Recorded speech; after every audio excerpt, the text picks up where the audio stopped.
नवरात्रि के व्रत को करने से पूर्व जरूरी है कि इस परम कल्याणकारी उत्सव की पवित्र कथा को जाना जाए। इस पर्व से संबंधित कई कथाएं प्रचलन में हैं।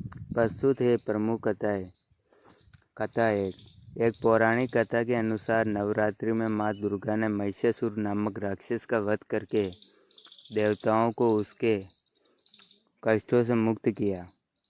महिषासुर ने भगवान शिव की आराधना करके अद्वितीय शक्तियाँ प्राप्त कर ली थी और तीनों देव अर्थात ब्रह्मा, विष्णु व महेश भी उसे हराने में असमर्थ थे। महिषासुर राक्षस के आतंक से सभी देवता भयभीत थे। उस समय सभी देवताओं ने अपनी अपनी शक्तियों को मिलाकर दुर्गा को अवतरित किया। अनेक शक्तियों के तेज से जन्मी माता दुर्गा ने महिषासुर का वध कर सबके कष्टों को दूर किया। अब आपको सुनाते हैं कथा नंबर 2। एक नगर में ब्राह्मण रहता था। वह माँ भगवती दुर्गा का परम भक्त था। उसकी एक कन्या थी। ब्राह्मण नियम पूर्वक प्रतिदिन दुर्गा की पूजा और यज्ञ किया करता था। सुमति अर्थात ब्राह्मण की बेटी भी प्रतिदिन इस पूजा में भाग लिया करती थी। एक दिन सुमति खेलने में व्यस्त होने के कारण भगवती पूजा में शामिल नहीं हो सकी। यह देख उसके पिता को क्रोध आ गया और क्रोधवश उसके पिता ने कहा कि वह उसका विवाह किसी दरिद्र और कोढ़ी से करेगा।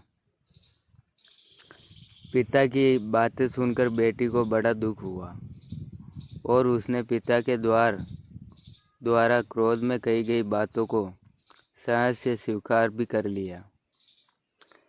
कई बार प्रयास करने से भी भाग्य का लिखा नहीं बदलता है। अपनी बात के अनुसार उसके पिता ने अपनी कन्या का विवाह एक कोढ़ी के साथ कर दिया। सुमति अपने पति के साथ विवाह कर चली गई। उसके पति का घर न होने के कारण उसे वन में घास के आसन पर रात बड़े कष्ट में बितानी पड़ी। गरीब कन्या की यह दशा देखकर माता भगवती उसके द्वारा पिछले जन्म में की गई उसके पुण्य प्रभाव से प्रकट हुई और सुमति से बोली, हे कन्या, मैं तुम पर प्रसन्न हूँ। मैं तुम्हें कुछ देना चाहती हूँ। मांगो, क्या मांगती हो? इस पर सुमति ने उनसे पूछा कि आप मेरी किस बात पर प्रसन्न हैं। कन्या की यह बात सुनकर देवी कहने लगी, मैं तुम पर पूर्व जन्म के तुम्हारे पुण्य के प्रभाव से प्रसन्न हूँ। तुम पूर्व जन्म में भील की पतिव्रता स्त्री थी।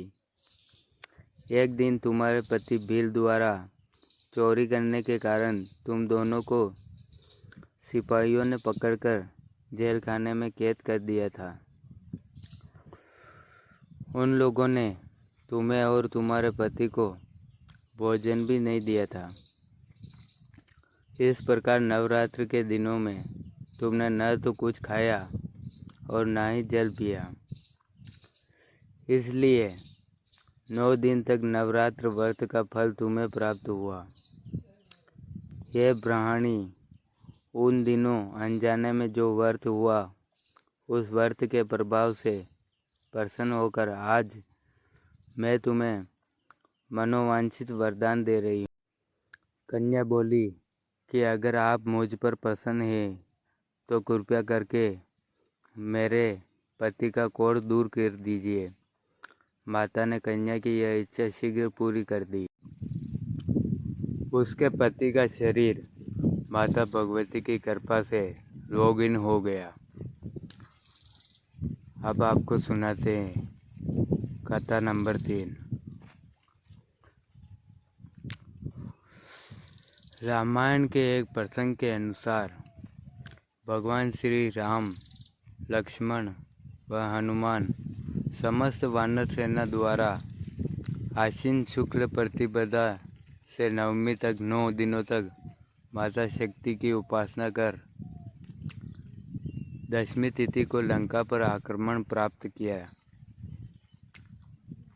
इस तरह नवरात्रों में माता दुर्गा की पूजा करने की प्रथा के पीछे कई कथाएं प्रचलित हैं,